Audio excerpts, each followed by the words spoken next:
قبول دارید موزیکای قدیمی یه حس و حال دیگه ای داره، واقعا هم گوش میده لذت میبره. سلام، امیر ستوده هستم، مدیر مجموعه تهران تیک. امروز خدمتتون رسیدم مکمل تقویت مو و کنترل ریزش مو فیتو رو خدمتتون معرفی کنم. این مکمل کنترل ریزش و تقویت مو علاوه بر اینکه جلوی ریزش مو باعث پرپشت شدن موهاتون و افزایش ضخامت موهاتون میشه.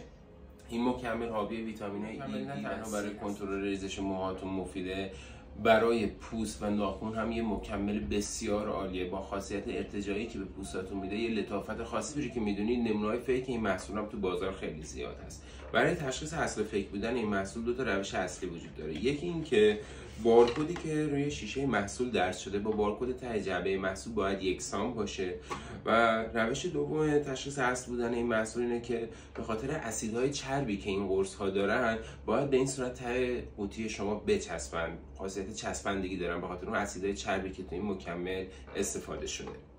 با توجه به توضیحاتی که روی خود محصول درج شده، دوره مصرف این قرص 4 ماه هست که هر قوطیش حاوی 120 تا کپسول است. برای ثبت سفارش این محصول اورجینال میتونید با شماره‌ای که این پایین درج شده تماس بگیرید یا از قسمت دایرکت با کارشناسان ما در ارتباط باشید یا از طریق سایت هم میتونید سفارشتون رو ثبت کنید.